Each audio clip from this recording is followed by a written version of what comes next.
Welcome back to DXB today. Hope you're enjoying the show this evening. Big focus for us this evening on all things content. Where do you create it? Where do you post it?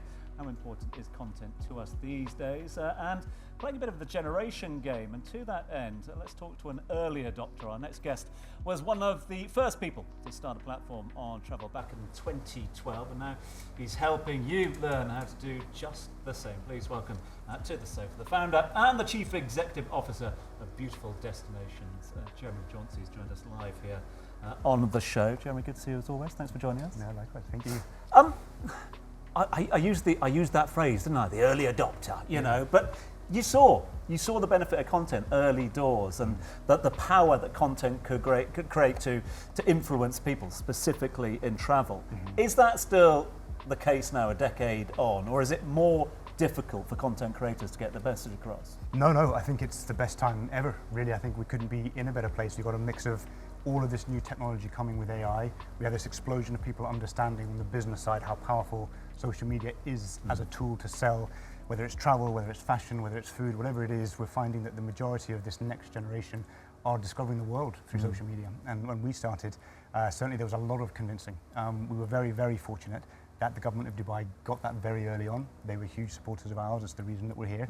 And but they were ahead of the curve. The majority of the industry didn't see the value, and it took a bit of time. But now I think it's open season. It's very, very exciting. Why do you think there was that shift from like these big glossy like advertisements for countries that have now like shifted to more authentic storytelling? Yeah, so I think what social allows you to do is exactly as you said, be authentic, be yourself, tell a story regardless of how many years you might have had in the industry, regardless of where you come from. If you have a point of view that's valid and you can build an audience because what you say is relevant to people, then it sort of democratizes communication in a way. And what we found is that so many more people now will go to social media as their first reference point, certainly in the travel industry. You know, people are very, very comfortable now discovering their next destination for their trip on social. I'm sure all of us here on the couch have done it. And so when you lean into the power of government to be able to help them communicate their message and understand the business objectives of a destination or a hotel or an airline, you've got a really, really strong combination. Do you think that Gen Z today has an impact about the travel content, about the deals that they are going around, and especially about how they are choosing their destinations? Definitely. I think, as I said, this emerging generation of people who are coming into the travel world now, they are discovering where they want to go based on trends that they will see on social, and that's a completely new behavior. So maybe for some of the other us on the couch, we may have started our travel planning in traditional media. It might have been on TV, it might have been in a magazine, but for this next generation, for them it's completely native to start the whole process on social. So trends that will emerge, brands that are relevant on social, creators who've built audiences on social are becoming more and more influential. Now, I know for me, I select my next travel destination based on what videos I've saved on my Instagram feed. My question is, there's a lot of creators watching, and I think everyone's ultimate fantasy as a creator is to be a travel creator because it just looks so incredible. What are some of the realities behind the scenes, and what advice could you give some of those? Yeah, I mean, look, the realities are it is very, very hard work to get up every day and shoot and make content, to continually think about both what your client is looking for as well as what an audience will resonate with, to think through, I mean, the operating things that you think about as an entrepreneur are the same for being a creator. So how am I getting paid? What are my costs? When am I getting paid? What are the things that are going to happen if this content does work or doesn't work? In many ways, being a creator is actually much more challenging than being in a big institution or a big company. So I think although there is a romantic output that looks beautiful and looks, you know, inspiring, there's a lot of hard work that goes into it and a lot of things that do go wrong. So obviously I'm biased because I love the space. I'm very passionate about creators, but I do think that's one of the challenges. I think in terms of the opportunities though, now the industry understands the power of creators, and traditionally maybe where you might have thought about content campaigns taking many months, requiring huge budgets, needing very long time frames, the right kind of creative talent can do it with one or two men and women teams that can come in, execute very quickly, at a very high quality, at a very compelling price point, and the best ones also come with their own audience to distribute. So you're combining content production, creative, and media in one entity, and that's something that certainly Dubai has really embraced. How do you keep, sorry Ames, I'm jumping in on you. That's No, really you bad, go. isn't it? Do you mind? Okay. Go on, you go. I just want, really interested to know how you keep your finger on the pulse, because with it evolving so quickly, again, from with the way we traditionally used to go and book a holiday, go to the travel agent, they sort it all out for you. how, from your point of view, and from the company's point of view, how have you evolved to sort of stay relevant to the demands of customers and consumers?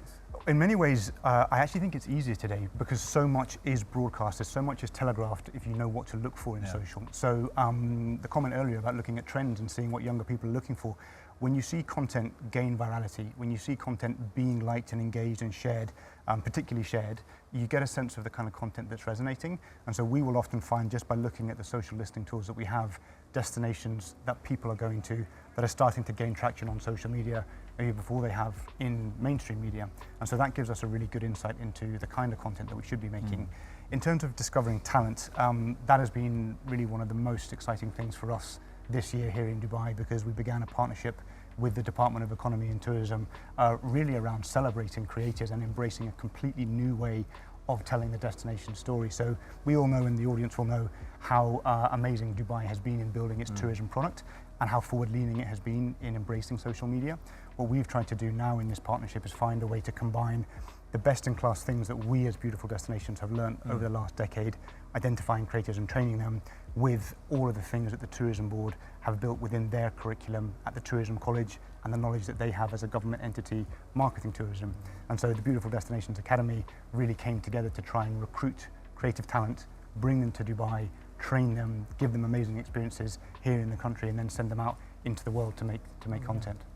Could you just highlight a little bit further about the partnership with DET and Beautiful Destinations? Yeah. So we began working together really over a decade ago. Dubai was our first government client, and so in many ways it's coming full circle now for us, in that Beautiful Destinations as a business is here, we're based here. The partnership with the Academy is really the two of our organizations coming together and saying, we want this to be the #1 place in the world that creatives think of.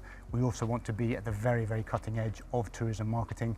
So how can we identify global creative talent? How can we excite them about coming to Dubai? How can we train them? How can we open the keys of the city and let them go and do what they do best?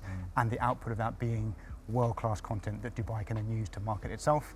And then lots and lots of creative talent that's out in the market that knows that they're there because of Dubai.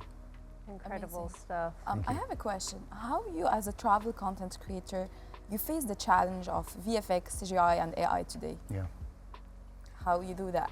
Yeah, so we've found AI and technology very, very helpful in the workflow process, really helpful. We're finding that it allows us to be creative and have creative ideas, and in many cases have creative sparring sessions with technology that allow us to be much faster, much quicker.